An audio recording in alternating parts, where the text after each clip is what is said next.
اعوذ باللہ من الشیطان الرجیم بسم اللہ الرحمن الرحیم رب اشرح لی صدری ویسر لی امری واحلل عقدۃ من لسانی یفقہوا قولی رب یسر ولا تعسر وتمم بالخیر لا الہ الا انت سبحانک انی کنت من الظالمین۔ الحمد للہ وکفی والصلاة والسلام علی عبادہ الذین اصطفیٰ خصوصاً علی خاتم النبیین محمد الامین وعلی آلہ وصحبہ اجمعین، اما بعد فاعوذ باللہ من الشیطان الرجیم بسم اللہ الرحمن الرحیم۔ ووصینا الانسان بوالدیہ حملتہ امہ وہنا علی وہن وفصالہ فی عامین ان اشکر لی ولوالدیک الی المصیر۔ وَإِن جَاهَدَاكَ عَلَىٰ أَن تُشْرِكَ بِي مَا لَيْسَ لَكَ بِهِ عِلْمٌ فَلَا تُطِعْهُمَا وَصَاحِبْهُمَا فِي الدُّنْيَا مَعْرُوفًا وَاتَّبِعْ سَبِيلَ مَنْ أَنَابَ إِلَيَّ ثُمَّ إِلَيَّ مَرْجِعُكُمْ فَأُنَبِّئُكُمْ بِمَا كُنْتُمْ تَعْمَلُونَ۔ صدق اللہ العظیم۔ قال رسول اللہ صلی اللہ علیہ وسلم: لا طاعت للبشر فی معصیت الخالق، رواہ البخاری والمسلم ومسند۔ آج اللہ تعالیٰ کا نام لے کے سورۃ اللقمان کا اگلا حصہ ہم پڑھنے جا رہے ہیں، اور کل جو آیت ہم نے پڑھی تھی وہاں پہ رب العالمین نے انسان کو وصیت کی تھی کہ اپنے والدین کے ساتھ نیک سلوک کرنا، ان کے ساتھ احسان کرنا، اور رب العالمین نے ایک انوکھی بات اس جگہ پہ قرآن میں فرمائی کہ جو کہیں پہ ایسا اسلوب قرآن میں نہیں ملتا کہ رب العالمین فرماتے انشکر لی ولی والدی، کہ شکر گزاری کر میری بھی اور اپنے ساتھ لے کے آئے والدین کو بھی۔ یہ بڑی انوکھی چیز ہے کہ رب العالمین نے اپنی ذات کے ساتھ شکر گزاری میں اولاد کو یہ حکم دیا ہے کہ والدین کا شکر بجا لاؤ۔ اور واقعی طور پر اللہ تعالیٰ سے خوب بہتر کون جانتا ہے کہ ایک اولاد کے لیے والدین کیا درد اٹھاتے ہیں، کتنی مصیبت اور کتنی مشکلات کا سامنا انہیں پیش ہوتا ہے، خاص کر والدہ جس کے بارے میں قرآن میں آیا ہے حملتہ امہ وہنا علی وہن، کہ تیری ماں نے تجھ کو اپنے پیٹ میں کمزوری پر کمزوری، تکلیف پر تکلیف اٹھا کے رکھا۔ وَفِصَالُهُ فِي عَامَيْن، اس کے بعد تو اس کی چھاتی سے چمٹ گیا اور 2 سال تک اس نے تجھے دودھ پلایا۔ جیسے کل ہم نے یہ بات ڈسکس کی تھی کہ یہ جو تکلیف اور یہ جو ایک عورت کے لیے آزمائش ہے نا، یہ وہی جان سکتی ہے جو دودھ پلا رہی ہوتی ہے بچے کو، جو نرسنگ کر رہی ہوتی ہے اپنی اولاد کی۔ واقعی ایک ماں کا جو حق ہے وہ کوئی اولاد ادا نہیں کر سکتی۔ تو اللہ تعالیٰ فرما رہے انشکر لی ولی والدیک، بہت بڑی بات ہے کہ اپنے شکر کے ساتھ والدین کے شکر کو بھی اللہ تعالیٰ ایک آیت میں لے کے آئے، الی المصیر، اور جان لے تجھے لوٹ کر میری طرف ہی آنا ہے، یعنی اگر اس چیز میں تو نے کوئی کمی کی تو پھر خبردار رہنا۔ دیکھو آیت کا جو اسلوب ہے بیان کر کا، الی المصیر، میری طرف لوٹ کے تم کو آنا ہے۔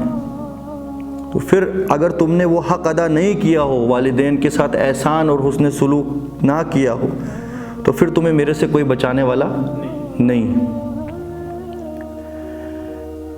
مگر رب العالمین کا جو پیغام انسانیت کے لیے اس آخری کتاب کی شکل میں اللہ تعالیٰ نے بھیجا ہے، اس کے اندر کمپلیٹ گائیڈنس ہے۔ ایک پہلو تو یہ ہے کہ والدین کا حق ادا کرنا جو ہے بہت مشکل کام ہے کسی بھی اولاد کے لیے، مگر ساتھ ہی ساتھ اپنے والدین کی شفقت اور محبت میں کوئی اتنا آگے نہ نکل جائے کہ اللہ تعالیٰ کے حکموں کو ہی وہ نظر انداز کر دے، وہاں پہ قدغن لگا دیا گیا ہے۔ آپ دیکھیے کس طریقے سے اللہ تعالیٰ بیلنس کرتے ہیں چیزوں کو۔ وَإِن جَاهَدَاكَ مگر اگر وہی والدین تیرے ساتھ اسٹرائیو کریں، اسٹرگل کریں، آرگیومنٹ کریں، عَلَىٰ أَن تُشْرِكَ بِي مَا لَيْسَ لَكَ بِهِ عِلْم کہ تو میرے ساتھ کسی ایسے کو شریک کرے کہ جس کا تجھے کوئی علم نہیں، فَلَا تُطِعْهُمَا تو ہرگز ان کی اطاعت مت کر، وَصَاحِبْهُمَا فِي الدُّنْيَا مَعْرُوفًا مگر ہاں دنیا کی زندگی میں انہیں چھوڑنا بھی مت، جو تیرا حق ہے وہ تو ادا کرتا رہے، ان پہ احسان کرتا رہے، اچھے انداز سے دنیا میں ان کو اپنے ساتھ رکھ، ہو سکتا ہے کہ وہ بڑھاپے میں ان کا کوئی سہارا نہیں ہے، تو اس وجہ سے بھی کہ اگر وہ اللہ کے ساتھ کسی کو شریک کرنے کو کہہ رہے ہیں اس پہ تو بات مانی نہیں جائے گی، مگر پھر بھی ان کے ساتھ حسن سلوک کرنے کا ہی حکم ہے۔ اچھا اگر بات اس چیز پہ والدین کی نہیں ماننی ہے تو بات کس کی ماننی ہے؟ وَاتَّبِعْ سَبِيلَ مَنْ أَنَابَ إِلَيَّ راستہ تو اسی کا تو نے فالو کرنا ہے جس نے اپنا رخ میری طرف موڑا ہوا ہے، جو میرے راستے پہ چلنے والے ہیں، جو میری رضا کے لیے دن اور رات محنت کر رہے ہیں، کشمکش کر رہے ہیں۔ ثُمَّ إِلَيَّ مَرْجِعُكُمْ اور پھر لوٹ کر تجھ کو میری طرف آنا ہے، فَنُنَبِّئُكُمْ بِمَا كُنْتُمْ تَعْمَلُونَ تو پھر میں تجھ کو بتاؤں گا ہر وہ چیز جو دنیا میں تو کرتا رہا۔ آپ دیکھیے میں نے پھر نبی کریم صلی اللہ علیہ وسلم کی حدیث پڑھی جو بخاری میں بھی ہے، مسلم میں بھی ہے، مسند احمد میں بھی ہے، کلیئر کٹ رب العالمین کی انسٹرکشن ہے کہ جس حکم میں مخلوق اللہ کے کسی حکم کے ساتھ کنٹرڈکٹ کرے وہ حکم مانا نہیں جائے گا، اللہ کی معصیت جس چیز میں آتی ہو اس جگہ کسی مخلوق کا کوئی حکم مانا نہیں جائے گا، تو والدین بھی مخلوق میں ہی آتے ہیں۔ عموماً ہم دیکھتے ہیں کہ کچھ لوگ تو ایسے ہیں کہ جو والدین کو جھڑکتے ہیں، خاص کر شادیوں کے بعد کوئی نئی لڑکی گھر میں آ گئی تو اس کے بعد وہ والدین کو ہی سمجھنے لگتے ہیں کہ یہی ہمارے لیے کوئی بوجھ ہے، اور کچھ ایسے ہیں کہ جو والدین کو وہ سٹیٹس دے دیتے ہیں جو سٹیٹس اللہ تعالیٰ کا ہے کہ جو میرے ماں باپ کہیں گے میں ویسا ہی کچھ کروں گا۔ یہ دونوں جو ہے نا یہ بالکل ایکسٹریمٹیز ہیں۔ اسی لیے رب العالمین کی یہ کتاب ہمیں ایک بیلنسڈ گائیڈنس دیتی ہے کہ کس چیز کی مقدار کتنی رہنی چاہیے، سمجھ رہے ہیں؟ ورنہ تو بیلنس کون کرے گا، ہمیں کون بتائے گا کس کی مقدار کتنی ہے؟ اگر کسی کے والدین اس کو ایسا حکم دے رہے ہیں جس کے اندر انجسٹس ہے، دنیا پرستی ہے، لالچ ہے، اور اللہ تعالیٰ نے فرمایا ہے کہ وَمَا الْحَيَاةُ الدُّنْيَا إِلَّا مَتَاعُ الْغُرُورِ دنیا کی زندگی سوائے دھوکے کے کچھ نہیں ہے، اور تمہارے والدین تمہیں کہتے ہیں دنیا کی زندگی سب کچھ ہے، لہٰذا اس میں زیادہ سے زیادہ ترقی کرنے کے لیے جو کچھ بن پڑے کرو، سچ بولو یا جھوٹ بولو، حلال کماؤ یا حرام کماؤ، اپنی پوری زندگی قربان کر دو، کیونکہ دنیا کے اندر اگر تمہارا کوئی سٹیٹس کوئی اقتدار نہ ہو تو تم جو ہے لوزرز مانے جاؤ گے۔ مگر اللہ تعالیٰ کا حکم کیا ہے؟ وَمَا الْحَيَاةُ الدُّنْيَا إِلَّا مَتَاعُ الْغُرُورِ دنیا کی زندگی سوائے دھوکے کے اور کچھ نہیں۔ بعض دفعہ والدین گھر کے اندر کوئی ایسا حکم آپ کو دیں کہ جو دیکھیے اللہ کے ساتھ شریک کرنے کا مطلب یہاں پہ یہ ہے کہ اللہ کے کسی بھی حکم کے ساتھ یا کسی بھی اسماء حسنہ کے ساتھ انٹرفیئر کرنا، یہ بہت زیادہ وسیع ٹرم ہے۔ اللہ تعالیٰ خالق ہے، وہی مالک ہے، وہی رازق ہے، وہی مشکل کشا بھی ہے اور وہی حاجت روا بھی ہے، وہی زندگی اور موت دینے والا ہے، وہی رزق دینے والا ہے۔ اگر ان سب چیزوں میں آپ کے والدین ڈائریکٹلی یا انڈائریکٹلی انٹرفیئر کر کے ایسا کچھ کہیں کہ بھائی اللہ تو ہے مگر فلاں فلاں فلاں کو بھی تو پلیز کرنا پڑے گا، ورنہ تو پھاکے لگ جائیں گے۔ اور اکثر اور بیشتر آپ دیکھیے نا بچے فرسٹریٹ آج کل ہو گئے، کیوں؟ کیونکہ والدین نے ایک ہی ان کو پٹی پڑھائی، اگر تم دنیا میں فلانی پوسٹ حاصل نہیں کر پائے پھاکے لگ جائیں گے، جبکہ اللہ تعالیٰ نے کیا حکم دیا ہے کہ قرآن میں الشیطان یعودکم بالفقر وامرکم فحشاء، کہ بے شک شیطان تم کو ڈراتا ہے پھاکے سے، کہ ابھی تو جمع کر کر کے رکھ، ایڑی چوٹی کا زور لگا ورنہ تجھے پھاکے لگ جائیں گے، جبکہ رب العالمین تم کو اپنی مغفرت کی طرف بلاتا ہے اور اپنے فضل کا وعدہ تم سے کرتا ہے، تو کس کی بات مانتے ہو؟ میں وہ پوائنٹ ٹچ کر رہا ہوں نا جو آج برننگ ایشو ہے، ایسے تو پھر سینکڑوں باتیں ہم ڈسکس کریں گے انشاءاللہ، مگر جو برننگ ایشو اس وقت ہے یوتھ کا، یوتھ کس چیز میں اپنی زندگی کو کھپا رہی ہے، کون سی کوششوں میں لگی ہوئی ہے؟ کیا کبھی یہ سوچتے ہیں کہ آیا جو کام میں کر رہا ہوں اپنی زندگی کا اکثر اور بیشتر حصہ دنیا کی کسی چیز کو حاصل کرنے کے لیے، یہ دنیا ہے کیا شے؟ کیا یہ ڈیزرو کرتی ہے کہ ایک جوان اپنی پوری دنیا قربان کر دے، اپنا خون کا ایک ایک قطرہ لٹا دے اور حاصل میں چند ڈھیلے اور کسی کی غلامی اس کو ملے؟ یہی تربیت ہے ہمارے گھروں میں کہ نہیں ہے؟ بتائیے، ایک انسان کے دماغ میں اگر یہ چیز گھر کر جائے کہ میری اپنی ہی محنت ہے، جو ہے سو ہے، اللہ کا اس میں کوئی دخل نہیں ہے، وہ کتنی بڑی چیز کا انکار کر رہا ہے۔ ان اللہ یرزق من یشاء بغیر حساب، کہ اللہ جس کو چاہتا ہے بے حساب رزق عطا کرتا ہے۔ انا علینا رزقا للعباد، اپنے بندوں کا رزق میں نے اپنے ذمے رکھا ہے۔ وَقَأَيٍّ مِّن دَابَّةٍ لَا تَحْمِلُ رِزْقَهَا اللَّهُ يَرْزُقُهَا وَإِيَّاكُمْ، کتنی دنیا کی ایسی مخلوق ہے جو اپنی پیٹھوں پہ اپنا رزق لے کے نہیں گھومتی، اللہ ان کو بھی دیتا ہے اور تم کو بھی دے گا۔ وَهُوَ السَّمِيعُ الْعَلِيمُ، اور ایسا نہیں ہے کہ تمہاری جان بھی نکل جائے اس کو پتہ نہ چلے، وہ ہر ذرے ذرے کا علم رکھتا ہے۔ ہماری انجینئرنگ ہی دماغ کی اس طریقے سے کی گئی ہے نا، ایجوکیشنل سسٹم بھی ویسا، سوسائٹی بھی ویسی، اور گھروں کے نظام بھی ویسے ہی، کیونکہ وہ تو اسی سسٹم کا حصہ ہے نا۔ کبھی والدین، میرے ابھی کزن ہیں، وہ بولتے ہیں ہمیں گھر والوں نے کبھی بولا ہی نہیں رزق اللہ کے ہاتھ میں۔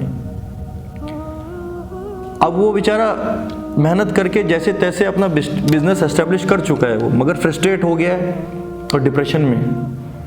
اس کو سمجھاؤ یار کن چکروں میں پڑا ہوا ہے۔ بولتا ہے یار جب ہم کچھ نہیں کرتے تھے تو گھر والے خالی تانے دیتے تھے تم کچھ نہیں کرتے، اب میں پوری جان مار رہا ہوں بزنس کے پیچھے، اب یہ کہتے ہیں کہ یار تھوڑا انسانوں میں بھی رہا کر، تھوڑی شفقت اور محبت ہماری طرف بھی ڈال۔ وہ شفقت اور محبت تو ڈیڈ ہو چکی ہے، کیونکہ اس کو بس یہ پڑھایا گیا ہے کہ تو ایک جانور ہے۔ یہاں تو باٹل نیک کمپٹیشن میں تو نے فائٹ کرنا ہے تبھی تو کامیاب ہوگا۔ تو جب یہ چیزیں دل کے اندر اتر جائیں تو پھر شفقت اور محبت، پیار، حسن سلوک، درد، ہمدردی، ان کی کیا ویلیو ہے پھر میٹیریل ورلڈ میں؟ ہے کچھ؟ تو وہ مجھے بولتا بھائی آپ تو بہت اچھی بات بول رہے ہو، مگر ہمیں گھر والوں نے کبھی نہیں بتایا کہ رزق اللہ کے ہاتھ میں۔ تو لا علمی کی وجہ سے وہ بات کیوں تو نے مانی؟ تجھے تو رب کی بات ماننی چاہیے تھی نا۔ سب کی غلطی برابر ہے، قیامت کے دن کوئی بچ نہیں پائے گا کہ مجھے پتہ نہیں لگا، کیونکہ اللہ تعالیٰ نے اپنی آخری کتاب آسان زبان میں نازل کر دی ہے۔ نبی کریم صلی اللہ علیہ وسلم کے دور میں اگر ہوتے نا، ہم ان کے قدموں پہ جا کے پوچھتے کہ اے اللہ کے رسول ایسی سچویشن آ گئی ہم کیا کریں، مگر ان کا تو وقت مقرر جو تھا وہ آ گیا اور دنیا سے پردہ کیا، مگر امت مسلمہ کو اکیلے نہیں چھوڑ کے گئے محمد صلی اللہ علیہ وسلم۔ اللہ تعالیٰ نے ان کے اوپر جو نازل کی وہ تا قیام قیامت محفوظ رہے گی۔ کیوں؟ جو کوئی سچے دل سے اپنے رب کا حکم جاننا چاہے وہ اس کتاب کی طرف آئے۔ اگر اس کے دل کے اندر کوئی غلاظت نہیں ہے، کوئی دنیا پرستی نہیں ہے، کوئی تکبر نہیں ہے، کوئی لالچ نہیں ہے، کوئی فرقہ پرستی نہیں ہے، تو وہ اس کتاب سے مقصد کی چیز حاصل کر لے گا۔ وَلَقَدْ يَسَّرْنَا الْقُرْآنَ لِلذِّكْرِ فَهَلْ مِن مُدَّكِرٍ، ہم نے قرآن کو نہایت آسان کر دیا نصیحت حاصل کرنے کے لیے، سمجھنے کے لیے، مگر اس کی ریکویزیشن یہی ہے کہ کیا ہدایت کا طلبگار بھی کوئی ہے؟ تو والدین کا وہ حکم ماننا ہے جہاں پہ رب العالمین کا حکم جو ہے وہ پاؤں تلے کچلا نہ جا رہا ہو. آپ کو کہا جا رہا ہے ایک مشین کی طرح دن اور رات محنت کرو اور کچھ حاصل کرنے کی کمپٹیشن میں لگ جاؤ. اس کے اندر تو تمہارا سارا وقت ختم ہو رہا ہے نا.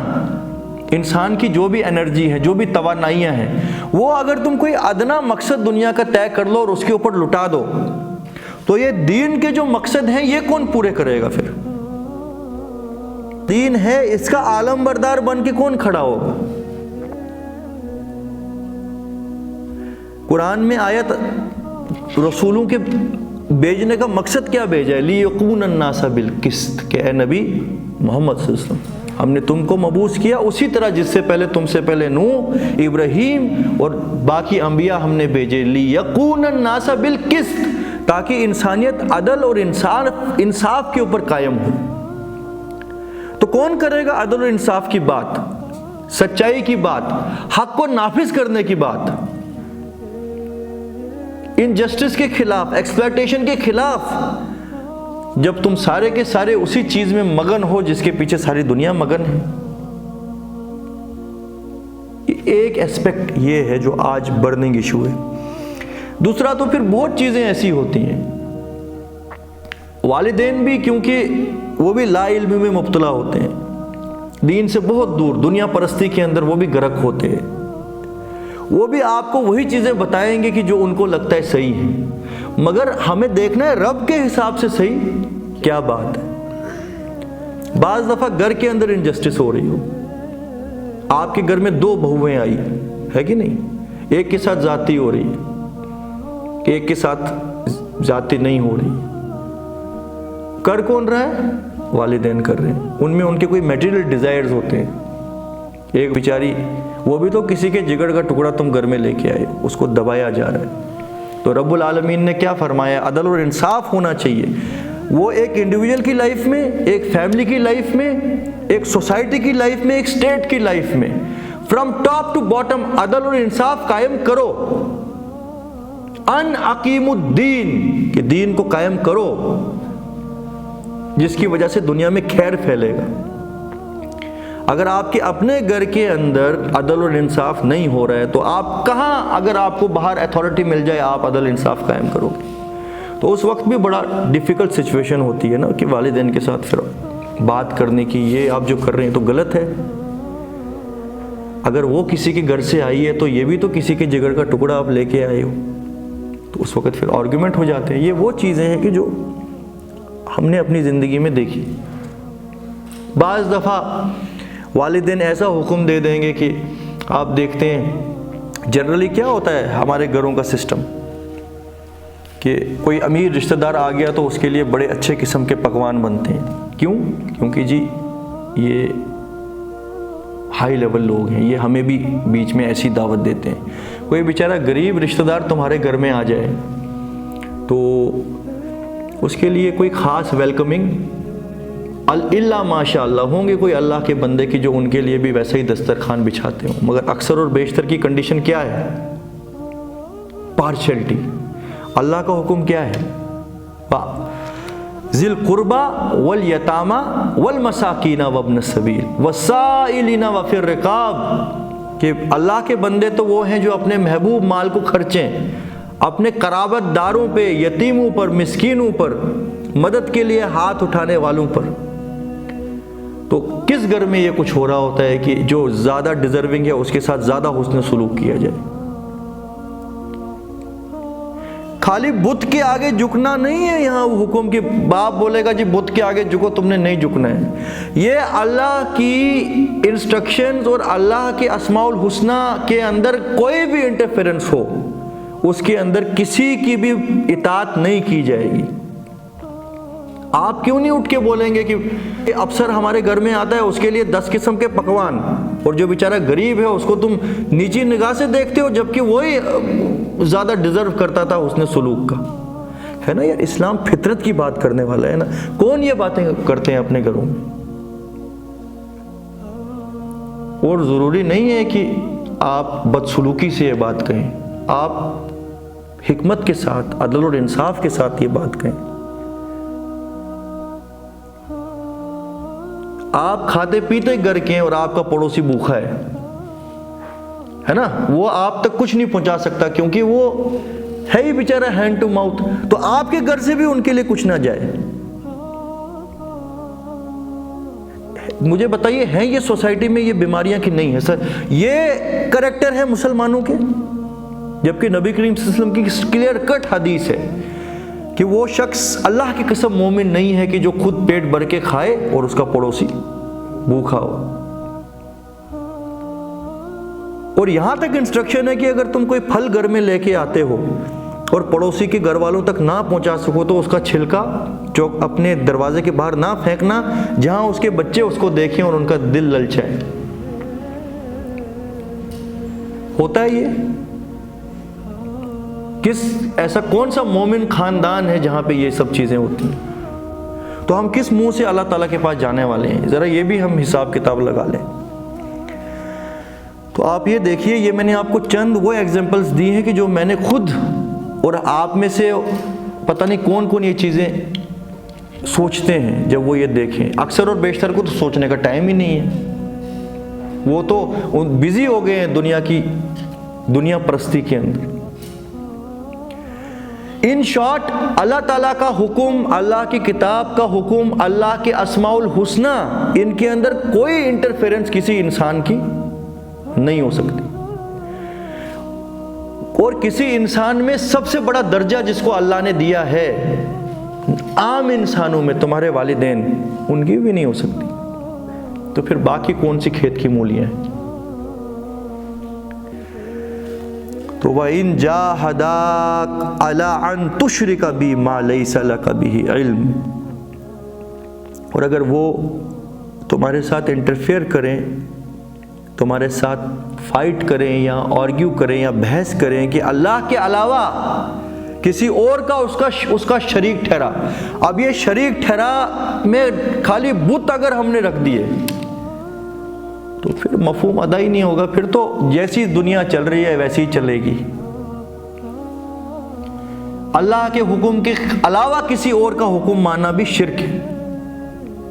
جہاں اللہ نے کوئی قانون دیا ہے اس قانون کی خلاف ورزی کرنا بھی شرک ہے۔ وہ انسان کیا کہہ رہا ہے کہ جو اللہ کے خلاف قانون سازی کرتا ہے کہ ٹھیک ہے اللہ مسجدوں میں ہم سجدے کرنے آ جائیں گے، مگر باہر کی سوسائٹی میں جو ہے ہم خوب جانتے ہیں کہ ہمیں اپنی دنیا کیسے چلانی ہے، اللہ کو پتہ نہیں ہے یہ بات، ہے نا؟ انڈائریکٹلی کیا مطلب ہے؟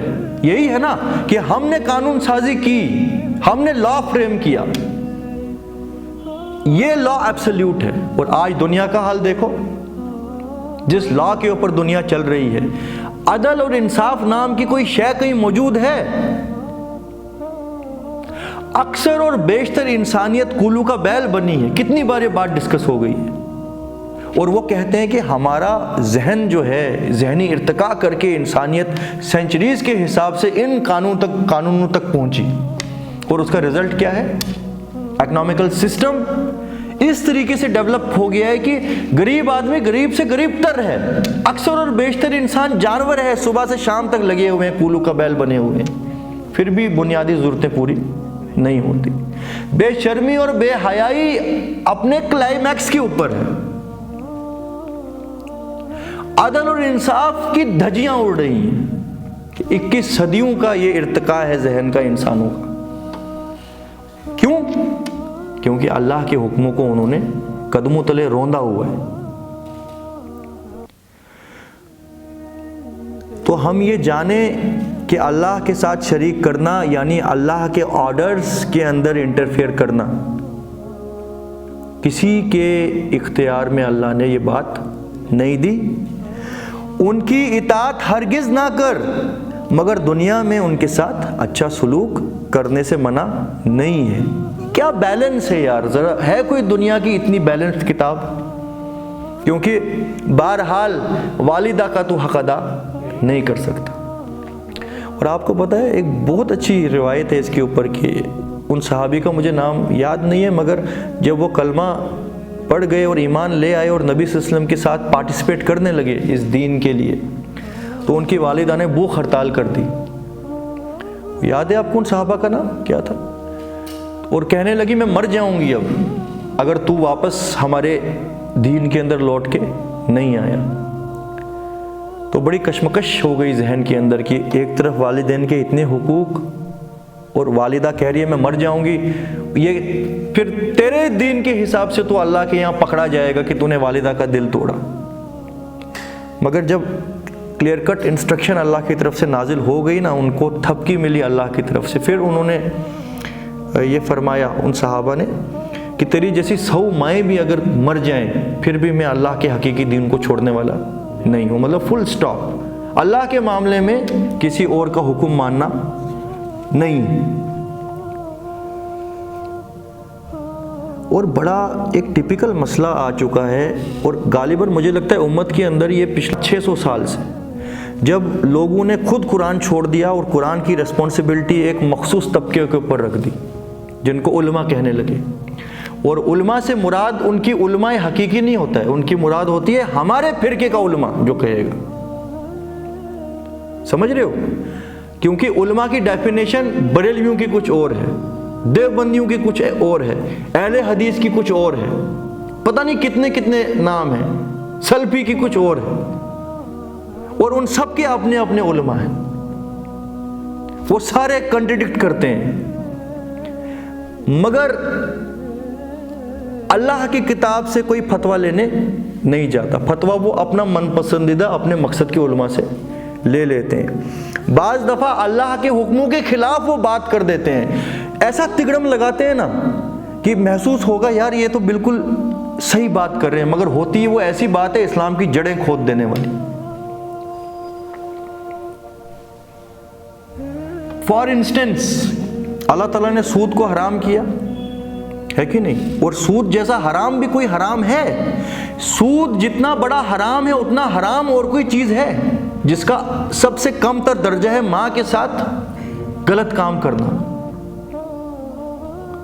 اور قرآن میں تو کلیئر کٹ آیت ہے کہ جو سود کے اندر انوالو ہو گیا اس نے اللہ اور اس کے رسول کے ساتھ اعلان جنگ کی، اور قیامت کے دن وہ ایسے کھڑا کیا جائے گا جیسے شیطان نے چھو کے اس کو باولا کیا ہوا ہے۔ اس گناہ کو کیسے جسٹیفائی کر دیا گیا ہے؟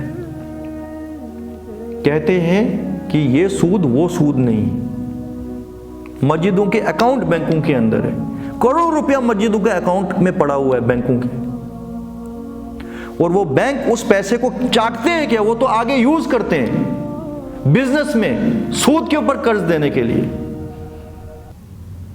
اور جسٹیفیکیشن کیا ہے؟ یہ سود وہ سود نہیں ہے، یہاں ہم نے کرنٹ اکاؤنٹ کھولا ہوا ہے، یعنی دجال کو ہم نے اپنا پیسہ دیا ہے کہ اے دجال تو بزنس اپنا کر، ہم تو سود نہیں لیں گے۔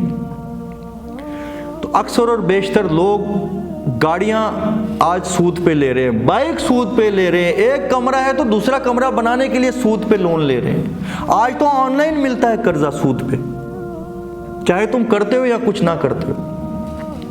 اور اکثر اور بیشتر لوگوں نے انڈائریکٹلی اس کو حلال قرار دے دیا ہے۔ مجھے بتاؤ اگر مسجدوں کے ممبروں سے یہ چیز کھول کھول کے بیان کی جاتی کہ خبردار ہو جاؤ، کس منہ سے نماز پڑھنے آتے ہو تم میں سے ہر کوئی ایسا کام کرتا ہے کہ اپنی ماں کے ساتھ منہ کالا کر کے آئے،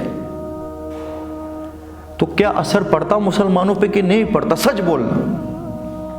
تو مگر جس طریقے کا بہاؤ آج بہہ رہا ہے، کیا آپ کو لگتا ہے کہ کسی نے اس میٹر کو اتنا سیریس لیا ہوا ہے کہ جتنا اس کو لینا تھا؟ اور فتوے بھی آ گئے ہیں جی یہ سود وہ سود نہیں ہے، یہ تو قرض پہ تم نے لے لیا کسی کا جو ہے ادھار، اب تم وہ ادھار پہ تم نے چیز لی ہے، اس کے اوپر اگر وہ ایکسٹرا تمہیں کچھ دینا پڑ رہا ہے تو یہ کوئی اتنا بڑا مسئلہ نہیں ہے، جبکہ قرآن میں کلیئر کٹ کہا ہے کہ سود لینا اور سود دینے کا بھی ہم نے پرسوں آیت پڑھی تھی نا کہ جو لوگ سود دیتے ہیں کہ لوگوں کے مال بڑھیں، اللہ کے یہاں اللہ کے یہاں تو بڑھتا ہے صدقہ اور قرض حسنہ۔ تو باقی بحثیں کرا لو، 4 قسم کے مولویوں کو بلاؤ، وہ جسٹیفائی کر دیں گے، سود کو بھی جسٹیفائی کر دیں گے، ہر چیز کو جسٹیفائی کر دیں گے۔ تو اگر اپنے دل کو اطمینان دینے کے لیے ان کی بات ماننی ہے تو مان لو. اللہ کے ساتھ تم نے ان کے حکم کو شریک کر لیا تو چاہے تم نہ مانو کہ اللہ کے ساتھ تم نے شریک کیا, تم نے اللہ کی کلیئر کٹ انسٹرکشن کے ساتھ ان کو شریک کر دیا. سارے مسلمان اگر ایک جھوٹ ہو کے بینکوں کے سسٹم سے باہر ہو جائیں, مجھے بتاؤ بینکوں کو فائدہ ہوگا کہ نقصان ہوگا؟ کمر نہیں ٹوٹ جائے گی ان کی. تو مگر ہے ہی نہیں, اس طرف احساس ہی نہیں ہے. جی چوری ہو جائیں گے پیسے, کیا کرنا ہے, زمانہ ایسا ہے. تو یعنی میں ماں کے ساتھ زنا کر لوں گا ورنہ چوری ہو جائے گی, یہی مطلب ہے. بینکوں کی نوکریاں نکلتی ہیں تو سر توڑتے ہیں فارم بھرنے کے لیے, جیسے کہ دجال کے علاوہ رزق دینے والا تمہیں کوئی نہیں ہے. یار یہ جو ہم باتیں ڈسکس کر رہے ہیں نا, یہ سوسائٹی کی بیماریاں ہیں. ان کو اینالائز کرو اللہ کی اس کتاب کی روشنی میں, تب جا کے پتہ لگے گا کہ ان انسٹرکشنز کیا ہیں. آیت پڑھ لی الف لام میم, 30 نیکیاں مل گئی تو چلو جی نکلو گھر اب. اور اس کو الف لام پڑھنا ہے, اس کو ایسے نہیں پڑھنا ہے. اس کو میم یہاں سے نہیں, یہاں سے نکلنا چاہیے, آنکھوں سے. حلقہ حلق حروف ہلکی ہونا چاہیے. ہے آج یہی حال کہ نہیں, کوئی یہ بات کو میں بڑھا کے نہیں بول رہا ہوں, کنڈیشن اس سے بھی خراب ہے. اور باقی اپنے دل کو اطمینان دینے کے لیے سب نے اپنے اپنے لیڈرز رکھے ہوئے ہیں. جناب مفتی صاحب, علامہ صاحب, میرا بچہ بینک میں فارم بھرنا چاہتا ہے, تو آپ کو پتہ ہی ہے اب کنڈیشن خراب ہے, کیا کریں؟ وہ بھی کچھ نہ کچھ کر کے اللہ کے حکم کو پاؤں کے تلے روند کے اپنے ہاتھ چوموائے گا وہ. کیونکہ اگر وہ سچ بولے گا نا, اس کے بعد پھر اس کو سب سے پہلے تو اپنے جو فرقے کے منہج کے ساتھ ٹکر لینی ہے. ہماری گائیڈ لائن یہ تھی, تم نے ایسا کیوں بولا؟ تو ڈس آن ہو گیا وہ. اس کے ہاتھ چومے جاتے تھے, دوسرے ہی دن مسجد سے باہر پھینکا جائے گا, روڈ پہ آ جائے گا. کون ہاتھ چومے گا؟ عمرہ پہ کون بھیجے گا ہر سال؟ اس لیے ورنہ اگر دنیا کی لت نہیں نہ ہوتی ان لوگوں کو, اسی قرآن کی میں قسم کھا کے بول رہا ہوں, ہر مسئلہ درست ہو چکا ہوتا. میں ابھی قرآن کے آگے بیٹھا ہوں نا, یہ دنیا کی لت کی وجہ سے یہ مارے گئے ہیں. اور ہے ہی بلیم وردی سب سے بڑی قوم ہے ہی یہی کہ جو دین کے علم بردار بنے تھے. کیوں تم نے دین کا ٹھیکہ لیا؟ چھوڑنا تھا, بزنس کرنا تھا کوئی, اللہ سے پنگال کیوں لیا تم نے؟ اگر نہیں اس کا حق ادا کر سکتے تھے تو اور سینکڑوں بزنس تھے نا, دین کو کیوں بزنس بنائے؟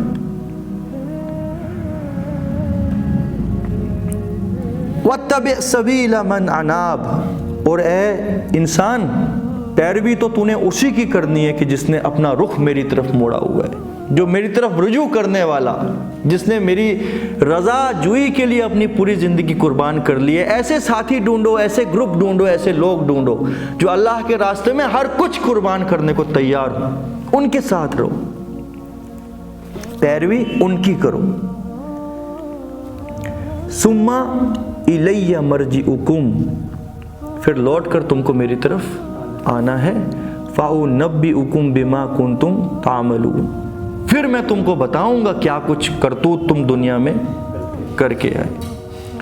پھر سنیے یہاں سے آگے حضرت لقمان حکیم, ان کا واعظ جو اپنی اولاد کو ہے, اور یہ وہ واعظ ہے کہ جو اللہ کو اتنا پسند آیا کہ آخری رسول کے اوپر نازل کر دیا, تا قیامت پڑھنے کے لیے بھیج دی, یہ جی حکم دے دیا. وہ کیا ہے؟ یا بنیا انہا ان تکو مثقال حبۃ من خردل فتکم فی صخرۃ او فی السماوات او فی الارض یأتی بہا اللہ. او اے میرے بیٹے, اگر برائی ایک رائی کے دانے کے برابر بھی ہو, پھر وہ کسی سخت پتھر یا چٹان میں پوشیدہ ہو, یا آسمانوں میں چھپی ہو, یا زمین میں پوشیدہ ہو, اللہ اسے لے کر آئے گا. انہا ان تکو مثقال حبہ, ایک ذرے کے برابر بھی جو تمہارے اعمال ہیں وہ اللہ سے چھپے ہوئے نہیں ہیں. تم قیامت کے دن وہ اعمال اپنے ہاتھ میں پاؤ گے۔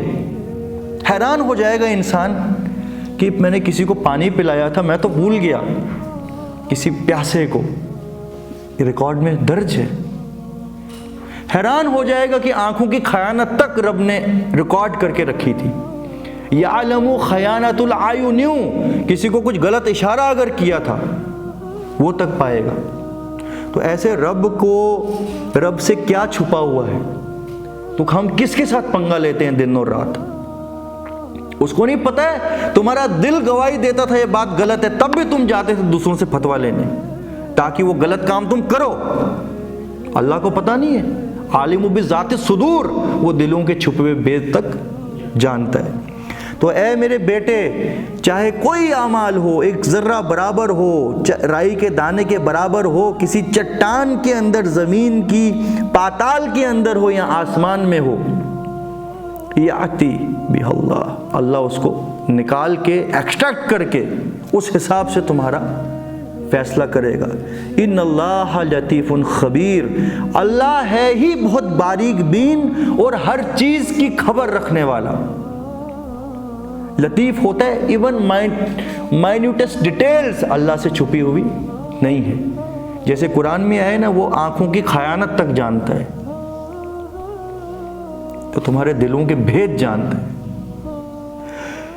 یا بنی اقیم الصلاۃ، اے میرے بیٹے نماز قائم کر، وامر بالمعروف، اور اچھائی کا حکم دے، سچائی کا حکم دے، عدل اور انصاف کا حکم دے، وانہا عن المنکر، اور برائی سے روک، غلط کاموں سے روک، ایکسپلائٹیشن سے روک، ناحق سے روک، جھوٹی چیزوں سے روک، وَاصْبِرْ عَلَى مَا أَصَابَكَ، اور جب تو یہ کام کرے گا تو بہت مصیبتیں تجھے پیش آئیں گی، اس کے اوپر صبر کر۔ وہ پھر یہ نہیں ہے کہ تھوڑی ہوا تیز چلی تو ایک دم جی ریورس گیئر لگا لیا، میں تو یہ نہیں کہہ رہا تھا، میرا مطلب کچھ یہ تھا۔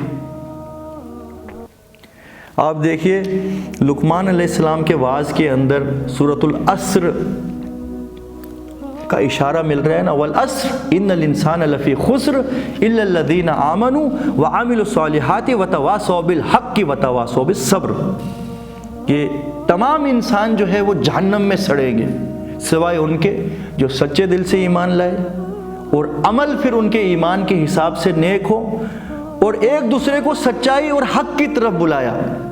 اور یہ کام کرنا کوئی آسان کام نہیں ہے، اس میں پھر تمہیں دعوت نہیں دی جائے گی آؤ حلوہ پوری یہاں کھانی ہے، آج ہمارے گھر میں ختم قرآن پڑھنا ہے۔ اس وقت تو پھر چودھری صاحب آپ کو دھکے دیں گے، اور اگر اس کے بس چلے نا آپ کو وہ ایگزیکیوٹ کروائے گا، کیونکہ آپ اس کو بولیں گے تو نے اس کا حق کیسے مارا ہے، یہ زمین اس پڑوسی کی ہے، تو نے کیسے کھائی ہے،